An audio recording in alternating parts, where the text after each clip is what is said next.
Welcome back to CIA Declassified. It is 1972. You are standing in a dense fog-shrouded thicket in the Ardennes. The mud is cold, clinging to your combat boots, and the air smells of wet pine and spent diesel. Across the border, the Iron Curtain is a physical weight, a world of concrete and barbed wire. But here, in the tall grass, you are part of an invisible grid. You aren't a regular soldier. You are a stay-behind operative. Your job isn't to hold the line. It's to let the line break over you, and then, from the darkness of occupied territory, to become the enemy's worst nightmare. You feel the rough bark of a spruce tree against your palm as you crouch, your breath blooming in the frigid air like a ghostly signal you can't suppress. Below you, in a shallow trench lined with rotting leaves, sits a heavy wooden crate marked with nothing but a series of cryptic stenciled numbers. As you pry the lid open with a crowbar, the sharp metallic scent of gun oil and cosmoline cuts through the damp earthiness of the forest floor. These are the tools of a shadow. Brand new Uzi submachine guns wrapped in wax paper, their steel cold enough to burn skin. You realize that while the village 5 miles away is worrying about the price of bread, you are calculating the exact amount of plastic explosive needed to drop the stone bridge that connects them to the world. The static from a handheld radio hisses in your ear, a jagged electric sound that feels like a needle in the silence of the woods. You check your watch, the radium dial glowing with a faint, sickly green light that reflects off the wet lens of your compass. In the distance, the orange glow of a farmhouse window flickers, a reminder of the life you're supposed to be leading, the one where you're just a quiet insurance clerk with a penchant for weekend hikes. But as you slide a fresh magazine into the well of your rifle, with a clinical bone-dry clack, the civilian world feels less like the dream, and this cold, wet darkness feels much more like the truth worth knowing. You are the tripwire in the dark, the man who stays when everyone else runs. The setting is the era of lead years, a time of deep political instability across Western Europe. In cities like Rome and Brussels, the fear of a Soviet invasion is a daily reality. This is the world of AEANVIL. In the basement of a nondescript farmhouse, you watch an instructor from the CIA's Special Operations Division demonstrate how to rig a pressure release detonator using household items. There are no uniforms here, just heavy-duty paramilitary training for people who are supposed to be sleeping. You can feel the paranoia in the air. Thick as the forest mist, every stay-behind cell is an island, completely unaware of the others. You are taught how to communicate using dead drops and hollowed-out trees and how to maintain a radio silence that could last for years. The atmosphere is one of grim preparation.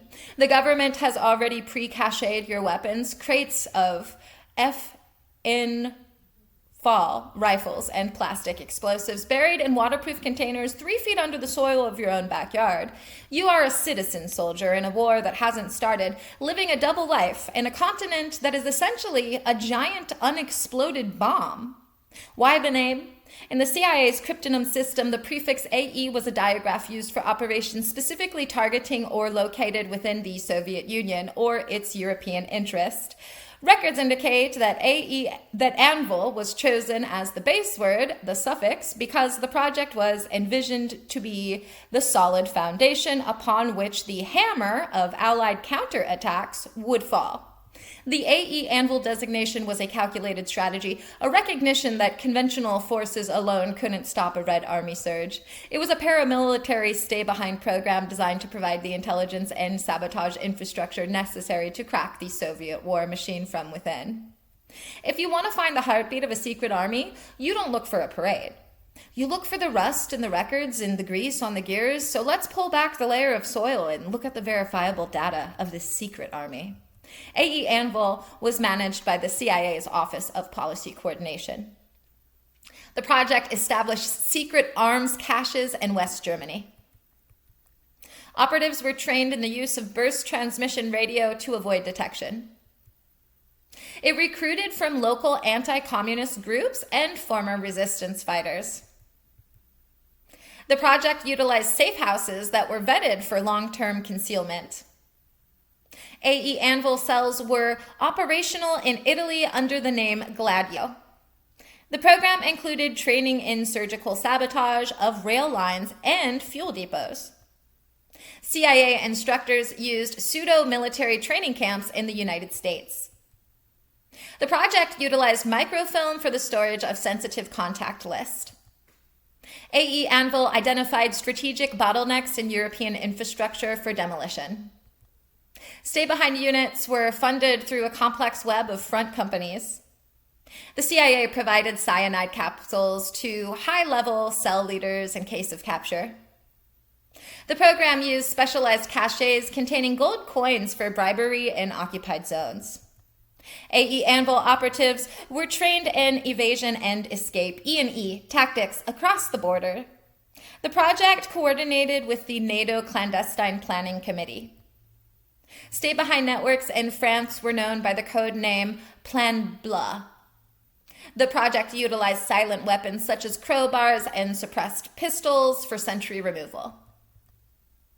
Operatives were trained to create improvised explosive devices, IEDs. The CIA conducted live fire exercises in remote European mountain ranges. AEANVIL files were often cross-indexed with local police records to find loyalists. The program used coded radio broadcast hidden in civilian music stations. The project cost tens of millions of dollars in untraceable black budget funds. CIA Technical Services developed waterproof storage vaults that could last 20 years underground. AEANVIL operatives were taught to infiltrate local communist parties for intelligence. The program utilized ex-military officers to lead individual sabotage cells. Caches often included propaganda kits for local resistance mobilization. The project utilized high-altitude airdrops for emergency resupply during drills. Stay-behind doctrine was based on the success of the OSS in World War II. The CIA used polygraph tests to ensure the loyalty of European recruits. AEANVIL analysts mapped the underground sewers of major cities for escape routes. The program used forged identification documents for all of its operatives. The project maintained a master list of Soviet officials to be targeted. Operation Sheepskin was a Greek subset of the AEANVIL network. The CIA used private security firms as a cover for paramilitary training. The project utilized night vision devices in their earliest experimental forms. AEANVIL cells were instructed to go dark immediately upon a border breach. The program used secret ink for communications between cell members. The project involved the recruitment of local hunters and outdoorsmen. CIA Technical Services developed miniature transceivers for covert use. AEANVIL operatives were trained in hand-to-hand combat and silent killing. The program used decoy caches to catch potential double agents. The project utilized psychological screening for all stay-behind candidates. AEANVIL files were protected by the most stringent compartmentalization protocols. The program used coded signals in newspaper classified ads. The project cooperated with the intelligence services of Norway and Denmark. Stay-behind units were taught to live off the land in the European wilderness. The CIA developed explosive sniffer countermeasures to protect their own caches. AEANVIL utilized hidden compartments in civilian vehicles for transport. The program conducted mock invasions to test cell response times. The project used bribed border guards to move equipment into sensitive zones. AEANVIL operatives were trained to disrupt Soviet communications and power grids. The CIA provided advanced first aid training for battlefield survival. The project utilized private aircraft for the movement of instructors. AEANVIL was the primary blueprint for the Special Forces Stay-Behind mission. The program was only revealed to the public in the 1990s. A quote from a declassified CIA internal memo regarding the Stay-Behind doctrine dated 1952. We are not building an army. We are building a ghost that will haunt the Soviet rear. Briefing for NATO Clandestine Planning Committee. The existence of these networks is the ultimate insurance policy for Western democracy. If the front falls, the rear must ignite. Quote from a lead project instructor, but it doesn't give his name. An AEANVIL operative is a man who wakes up, kisses his wife, and then checks the waterproof seal on a crate of grenades in the woods. Evaluation report on West Germany stay-behind cells that's been declassified. The goal is total deniability. If they are caught, they don't exist. If they succeed, we will never know their names. Declassified operational summary. We have pre-wired the continent for a war of attrition that will make the French resistance look like a rehearsal. A declassified CIA Psychological Services Division paper, the stay-behind mission requires a psychological profile that accepts the total loss of the world as we know it. And a declassified manual for AEANVIL sabotage teams. The forest is our fortress and the silence is our weapon, end quote. Within the AEANVIL Regional Operational Summary, a staggering 215 pages covering the period of 1974 to 1980 are completely redacted. These redactions are protected under Exemption B1, B3, and B7. Exemption B7D is the confidential source exemption, protecting the identities of individuals who provided information under an express promise of confidentiality. I suspect these pages detail the active political interference phase, where stay-behind units weren't just waiting for an invasion, but were being used to neutralize internal political threats. I think these redacted portions contain evidence of false flag operations intended to discredit left-wing movements in Italy and Belgium. Most significantly, the redactions likely hide the financial ledger of terror, the proof that stay-behind funds were funneled into far-right militant groups to maintain order during the Cold War. And I'm not the only one with theories. When an army is built in secret, the truth is often stranger than fiction. For instance, there's the strategy of tension theory. It's a widespread theory that suggests that AEANVIL networks were responsible for a series of unsolved bombings in Europe during the 70s. The speculation is that the CIA used these stay-behind cells to commit acts of terror, blaming them on communists to keep the public aligned with right-wing governments. The Vatican gold speculation. Some researchers believe that the Vatican was a primary financial conduit for AEANVIL, using church accounts to move millions of dollars in CIA funds to paramilitary groups without any paper trail. The deep state origin theory. Fringe theorists claim that the AEANVIL network never actually disbanded. They speculate that these stay-behind units evolved into a permanent, elected shadow government that still controls European security policy from the shadows today. And then there is the sleeper activation conspiracy theory. Some conspiracy enthusiasts believe that there is a secret subset of AEANVIL operatives who were never officially told to stand down, and they remain active to this day, possessing hidden kill switches for modern digital infrastructure that could be used to cripple a European nation's power grid during a civil uprising or a modern invasion. Was AEANVIL a success? Tactically, it was a paramilitary masterstroke. AEANVIL was an absolute success because it proved that a civilian population could be pre-trained into a high-functioning guerrilla force. It shattered the notion that resistance has to be reactive. It proved it could be preemptive.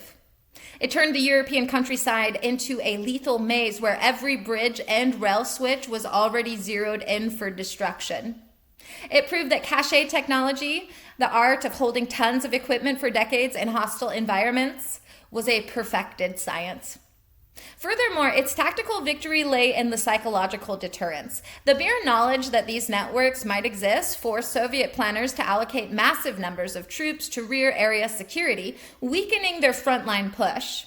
It provided a deep cover intelligence stream that was virtually impossible for the KGB to fully uproot because the operatives were ordinary citizens. It proved that the most dangerous weapon in a war is the one the enemy doesn't know is standing right behind them.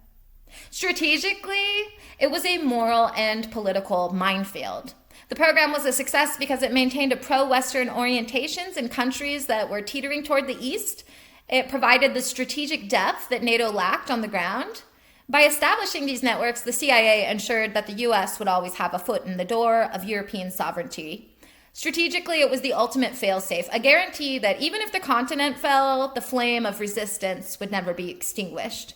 However, the long-term strategic cost was the erosion of trust. When the networks were finally exposed, it led to a massive backlash against American imperialism and secret governance. AEANVIL may have saved Europe from a hypothetical invasion while simultaneously damaging the soul of its democracy. It proved that while you can build a secret army to defend freedom, the very act of building it in the dark can threaten the very thing you're trying to protect. The operational and technological breakthroughs of AEANVIL have become the silent foundation of our modern security. For instance, high-security subterranean caching. For humanity today, the logic of long-term climate-controlled storage is used in the Svalbard Global Seed Vault. Svalbard Global Seed Vault, SVALBARD. It ensures that humanity's agricultural heritage is protected from global catastrophe for centuries. The military applies this to the pre-positioned stockpiles located across the globe, allowing heavy equipment to be stored in humidity-controlled environments so it can be ready for use in hours. The intelligence community utilizes this for emergency continuity of government bunkers, where critical infrastructure and supplies are cached in deep earth facilities that can survive a nuclear strike. Low probability of intercept communications. For humanity today, this logic powers the frequency hopping and spread spectrum technology in your Wi-Fi and Bluetooth devices. It prevents your neighbor's signal from interfering with yours and makes your data harder to sniff. The military applies this to the Joint Tactical Radio System, allowing units to communicate on a battlefield without the enemy being able to locate their position via radio direction finding. The intelligence community utilizes this for covert data exfiltration, where sensors can beam information out of a hostile area in microbursts that are indistinguishable from background electronic noise. Pseudo-civilian paramilitary training protocols. For humanity today, the behavioral profiling and situational awareness training developed for AEANVIL is used in high-level executive protection and civilian self-defense courses. It teaches people how to blend into crowds and identify threats before they manifest. The military applies this to unconventional warfare schools, where special forces are taught how to organize local populations into effective resistance movements. The intelligence community utilizes this for clandestine operational tradecraft, training officers how to live as non-official cover individuals with no apparent link to the government, wink wink, while maintaining high-stakes operational capabilities. Remote infrastructure vulnerability mapping. For humanity today, this logic is the basis of cybersecurity stress testing and critical infrastructure protection, CIP. It allows utility companies to identify and harden the single points of failure in power grids and water systems against the terrorist attacks. The military applies this to target intelligence using satellite maps to map the energy and logistics hubs of an adversary to ensure a quick and decisive victory. The intelligence community utilizes this for economic sabotage analysis, identifying the specific nodes in a global supply chain that, if disrupted, could cripple a hostile regime's ability to wage war without firing a single shot. The legacy of the Stay Behind Army is a testament to the lengths we will go to protect the world we have built. It was an era that proved that peace isn't often just a very well-managed state of peace is often just a very well-managed state of preparation for war. The result was a continent that was physically and psychologically pre-wired for a conflict that remained in the shadows. The true weight of this operation lies in the realization that the people around you, your butcher, your postman, your neighbor, might be the very people tasked with burning the world down if the order ever came. AEANVIL wasn't just a training program, it was a social contract written in blood and secrecy. It proved that the most powerful defense is a population that is ready to disappear and fight from the darkness. This relentless focus on stay-behind readiness has led us to a state of constant readiness, where the line between civilian and combatant is permanently blurred. The infrastructure built to sabotage a Soviet occupation has become the infrastructure of our modern homeland security. We have become a society that values resilience, yet we are haunted by the knowledge that the mechanisms of that resilience were forged in a world of false flags and secret wars. The project proved that to truly defend a nation, you must be willing to let it be destroyed so that you can rebuild it from the ashes of the resistance. Trust is the only currency that doesn't lose value in an occupation. The best place to hide is in plain sight doing ordinary things. Preparation is the only antidote to the fear of the unknown. And remember, an anvil doesn't strike, it just waits for the hammer to break itself. Thanks for listening. Join us next time as we examine the T-100 cipher, the CIA's unbreakable encryption machine of the 1960s. We'll look at the mechanical logic that baffled the greatest Soviet codebreakers, the secret one-time pad protocols that kept the world's most sensitive secrets safe, and the reality of a world where the most powerful weapon was a box of gears and light. Join us next time for the glass key. In the meantime, I'll see you in the archives.